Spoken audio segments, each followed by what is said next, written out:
Okay, so at this point, we will now go into a in-depth understanding in how to find the LCD, because I think some of you have the difficulty in finding the LCD. So we'll try to have different examples.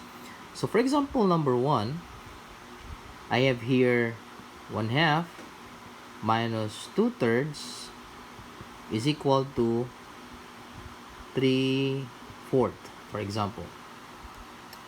So if you have LCDs, we all know the LCDs are least common denominators. So these are your denominators, no? 2, 3, and 4. Now the question is, ang LCD manggod, ang pinakagamay, mo na pinakagamay, no? Pinaka-least nga number nga pwede nimo dividean sa imong mga denominators.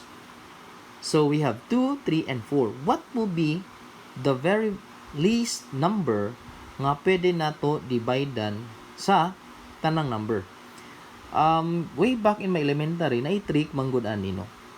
To find the LCD daw, you just multiply all your denominators. Okay, you have 2, 3, and 4. I-multiply na nimong tulo para makuha nimong LCD. So what is 2 times 3? So that is 6. 6 times 4 is equal to 24. So we can check, no? Ang 24 ma-dividean ba og 2? Yes, correct. Ang 24 divided ba og 3? Yes, correct. Ang 24 ma-dividean ba og 4? Yes, correct. But the question is, ang 24 ba ang pinakagamay number nga ma-dividean sa 2, 3, and 4? So again, kung may tag ma-dividean, ang answer na is a whole number. Because 24 divided by 2 is 12. 24 divided by 3 is 8. 24 divided by 4 is 6. So those are whole numbers. So karon, ang question is, ang 24 ba ang pinakagamay number? That is now the clue. So syempre, ang 24 dili. Ang atong basihan karon is to look into numbers nga common ang numbers, which is multiples of 2, multiples of 3, multiples of 5. So sa tuwa diri natay 2 ug ang 4. Diba? Because ang 4 ma-dividean sa 2. Okay? So therefore, ang 4 ma-dividean sa 2, so ang 2 syempre ma-dividean sa iyahar dang 2. So makancel na daang 2. Wala na nilabot. Okay? Wala na nilabot siya. So karon we have 3 and 4. Syempre 3 is a prime number. Wala lain. So what if we multiply 3 and 4? So that is equal to 12. Okay? So ang 12 ma-divided by 2? Yes. Correct. Ang 12 divided by 3? Yes. That is 4. 12 divided by 4, that is 3. So is 12 ang pinaka-least nga number nga pwede nato dividean? So what are the numbers man nga less than 12, no? May least man? 11, 10. So 10 can be divided for 8. What about 8, sir? Syempre di siya ma-dividean sa 3. So therefore, the LCD of 2 and 3 and 4 is 12. And that is correct. Okay. Let's go now to number 2 example. What about we'll have variables? So you have 2 over x minus 1/2 equals to 5 over 6. Okay. For example, what will be the LCD of these numbers or this equation? So again, ang LCD na to are the denominators, x, 2, and 6. So we all know that kung pareha naay variable na pud ang numbers, lahiu na to pagkuha ang LCD silang duha. So syempre, ang variable ang x, more may variable niya. So therefore, one of the variables or one of the LCD is x already. Muna na siya. So ang focus lang nato is the constant numbers, 2 and 6. So practically, asa pila may LCD sa 2 and 6? That is equal to 6. Very good, that's correct. No, because ang 6 can be divided by 2 and 6 can be divided by itself. Therefore, the LCD is x, r, x, and 6. Okay. What about number 3? So let us try. We have 3 over 2x minus 4 over x equals, we have 3 over 2, for example. Again, to find the LCD for this one, look into the denominators. We separate the variable and a constant number. Okay. Now, the variable here are the 2x and x. Okay.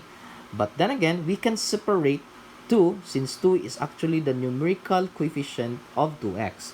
So which means we can separate 2 and x as a variable, as a LCD. So at this point, the only LCDs that we are right now, or the variable, is only x. So which means ang x na to is one of the variable.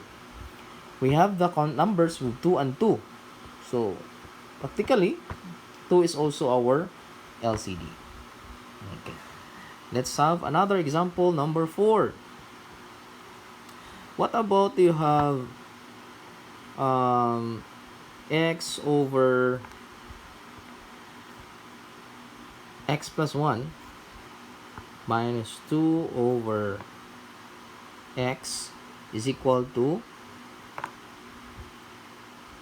3 over 2. Okay.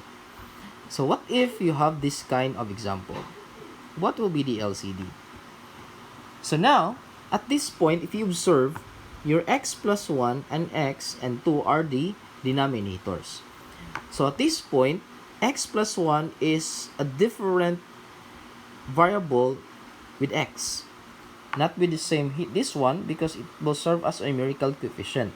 But because of the plus or minus, no, it will serve as a separate variable. So you have x plus 1, x, and 2. So again, we solve first the LCD for the constant number.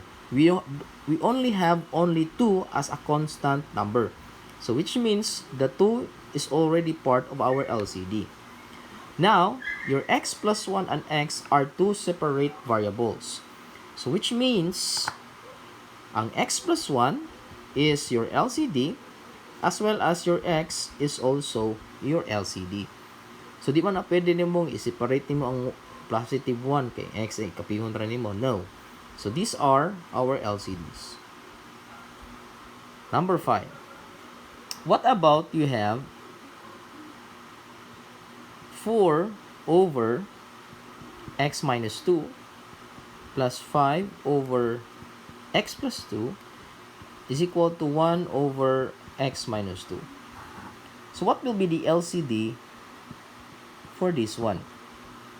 Okay, so practically we don't have any constant number because of the plus and minus. So this is a binomial. So at this point, if we have denominators are the same, it will be counted as one LCD. Okay, and the other LCD is practically x plus 2. Okay, so those are the things that how to find our LCDs.